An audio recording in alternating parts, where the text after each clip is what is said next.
BR-116 em Invoti, no Vale dos Sinos. A vítima morreu meses depois do acidente. Morreu em consequência do atropelamento. A ação, sabe onde que está a ação? No Superior Tribunal de Justiça, o STJ, lá em Brasília. E alguém duvida que vai parar no Supremo Tribunal Federal, não? Alguém duvida que vai para o STF? Balança reportagem.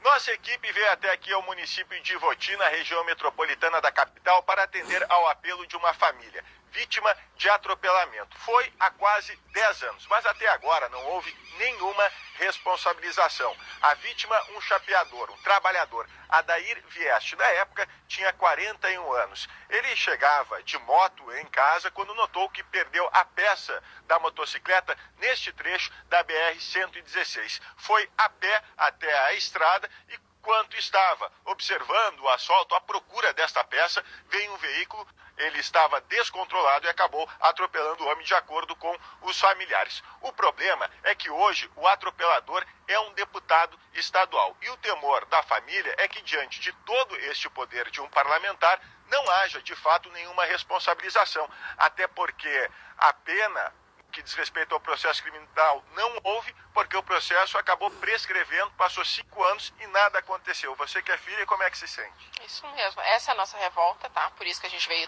tornar isso a público, porque o processo não foi investigado, ele não foi nem dado como culpado nem como inocente, não foi investigado.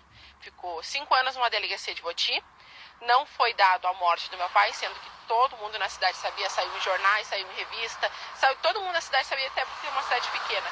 E foi mandado para a juíza como uma lesão leve e acabou de 5 anos prescrevendo. Esta é uma das últimas fotos de Adair com a família. Nela aparece o filho mais novo, ainda criança. Alisson tinha 12 anos quando o pai foi atropelado.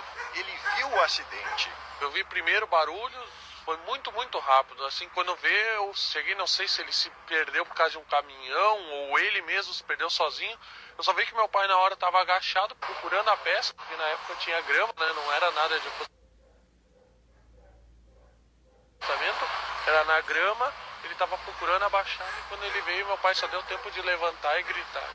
O deputado Marcel Van Hatten, do Partido Progressista, foi quem causou o acidente. Em seguida, o atropelamento negou a culpa. Estava muito nervoso também na hora.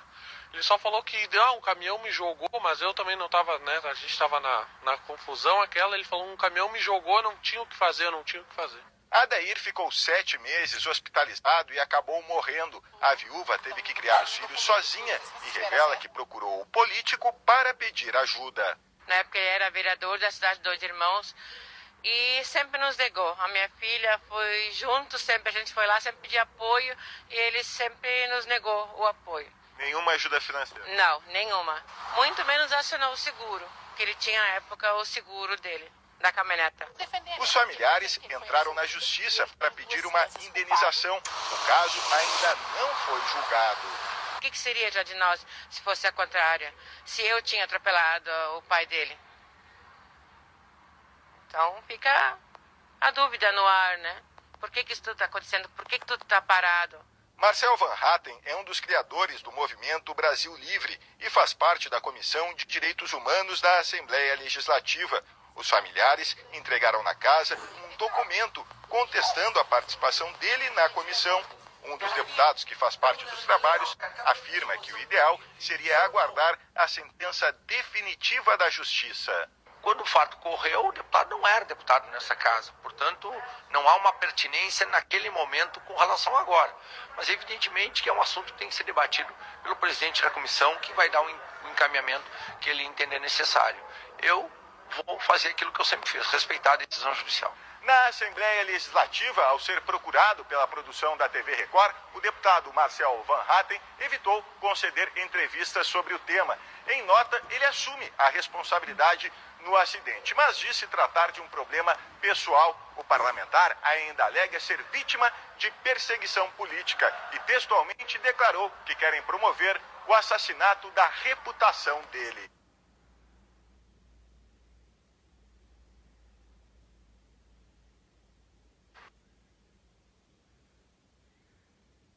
Essa é justiça e o meu interesse é que ele explique o crime. Por que ele não foi julgado? Ele está se dando como inocente, que o processo foi arquivado? Por quê? Cadê? Ele não foi chamado uma testemunha na delegacia. Eu não fui chamado, minha mãe, meu irmão, nenhuma testemunha, perícia. É isso que eu quero saber, por quê?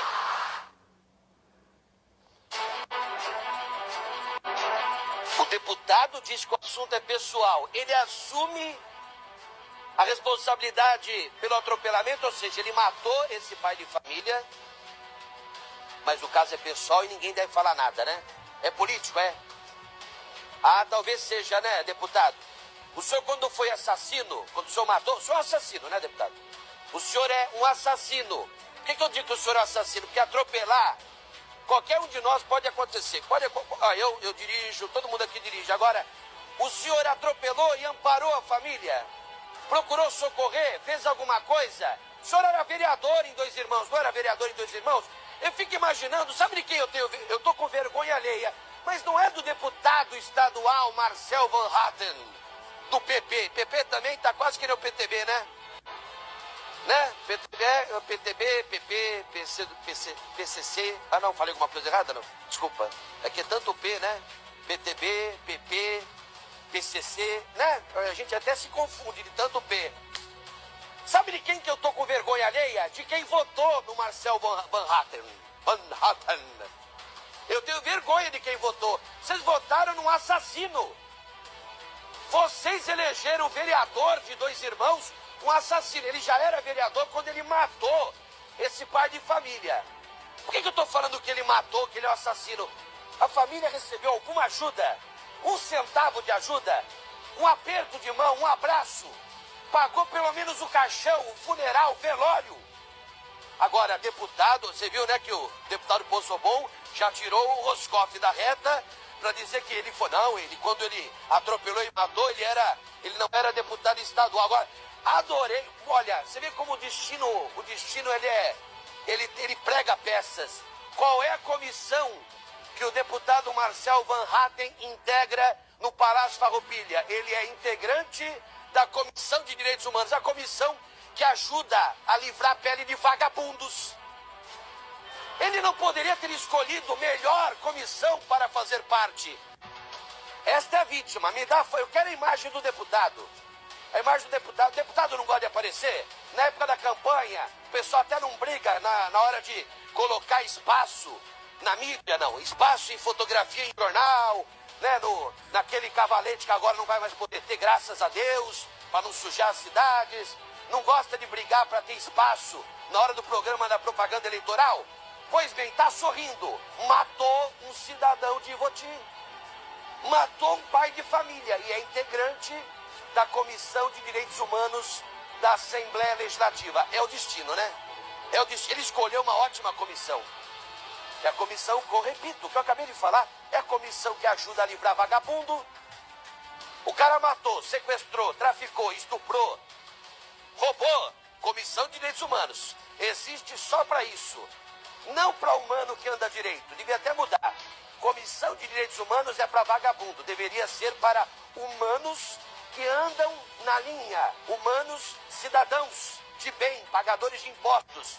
Agora, dá para resgatar a entrevista da viúva, Zé? Vai colocando no ponto a entrevista da viúva. Porque ele fala que é uma perseguição política. Eu vou explicar para você que está do outro lado da tela, você que é de Dois Irmãos, que é de Ivoti, essa parte aí da rota romântica que vai para Picada Café, que vai para Nova Petrópolis. Eu sou um apaixonado por essa região e eu adoro Dois Irmãos, uma cidade belíssima. Deixa eu explicar. O que este deputado e a família dele estão fazendo é apostar na impunidade. Eles estão apostando na letargia mental até de alguns desembargadores e ministros do Superior Tribunal de Justiça. Eles estão levando, vamos falar na linguagem popular, eles estão levando na barriga, ou com a barriga, para não acontecer nada com esse anjinho de candura que está dando risada aqui ao lado. O negócio é ganhar tempo. Foi para a justiça, né? Para o fórum lá de Ivoti, ou Dois Irmãos, aí foi para o Tribunal de Justiça, agora está no Superior Tribunal de Justiça lá em Brasília, daqui a pouco vai para o Supremo. E o negócio é ganhar tempo. Já se faz... Quantos anos? São 10 anos de espera por justiça. Daqui a pouco o caso prescreve e este anjo de candura que está aqui ao lado, que atropelou e matou um pai de família, vai ter ficha limpa. Anjo de candura. Só tá faltando a auréola, né? E as asinhas de anjo.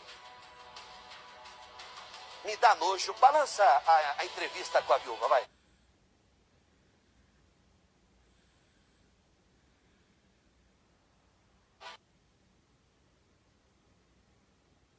Tinha atropelado o tá pai brincando. dele. Então fica a dúvida no ar, né? Por que isso tudo está acontecendo? Por que tudo está parado? Marcel, Entendeu? Eu quero a outra entrevista dela, porque quando fala... Não, porque agora, né, isso é perseguição política. A primeira coisa que eu ouço quando tem alguma canalice envolvendo alguém da classe política é isso aí, perseguição política. É a primeira e eu acho que única desculpa que eles arranjam. Aí eu vou falar igual eu falei com a doutora Caroline Bamber Machado. Acho que hoje eu vou colecionar mais 2 processos, mas tudo bem. Quem fala a verdade na televisão é processado, né? Eu prefiro ser processado do que passar que nem um songo-mongo sem dar minha opinião. E eu tô aqui na Record por isso, porque a Record me dá liberdade de me expressar, de falar muitas coisas que o povo gostaria de falar, que você que está do outro lado da tela também fala quando assiste uma reportagem assim, quando fica ciente, quando fica sabendo de um fato absurdo como este. É por isso que eu grito, que eu berro, porque aí no outro lado da tela tem gente gritando e berrando também. Se eu fosse o deputado, tá no ponto não? Então primeiro outro trecho da entrevista, vai, balança. Na época ele era vereador da cidade de Dois Irmãos e sempre nos negou. A minha filha foi junto, sempre a gente foi lá, sempre pedia apoio e ele sempre nos negou o apoio. nenhuma ajuda financeira? Não, nenhuma. Muito menos acionou o seguro, que ele tinha na época o seguro dele. Olha, 1 milhão, 2 milhões, 3 milhões, nenhuma quantia do mundo vai fazer voltar a vida o tempo que essa família está longe do ente querido. A viúva que não pôde mais abraçar o marido, os filhos idem, que não puderam mais abraçar o pai, não tem mais a companhia dele nos natais, nos réveillons, né, nas festas de fim de ano, nas Páscoas, não é verdade? Nos aniversários dos familiares. Agora, se eu fosse o senhor deputado, primeira coisa, eu teria vergonha na cara e entregaria o meu cargo. Eu renunciaria. Eu não sei, quando a gente fala de vergonha na cara na classe política, e é importante a gente deixar bem claro que no meio da classe política tem gente boa, viu? Infelizmente é minoria, mas tem gente muito boa. Tem abnegados, heróis da resistência, que lutam realmente pelo povo. Agora, se eu fosse o senhor deputado Van Hatten, eu tomaria vergonha na cara, não importa, 10 anos, 20, eu tomaria vergonha na cara e renunciaria ao cargo. Ia ajudar essa família. Seria homem. Homem, papel de homem é esse. Assumir. Não é só no papel, não. Eu assumo a responsabilidade. O senhor ajudou a família com algum tostão furado? Algum real, algum centavo? Nunca, né, deputado? Nunca. Se bobear, é capaz de ter pedido o voto deles lá. Uma manifestação em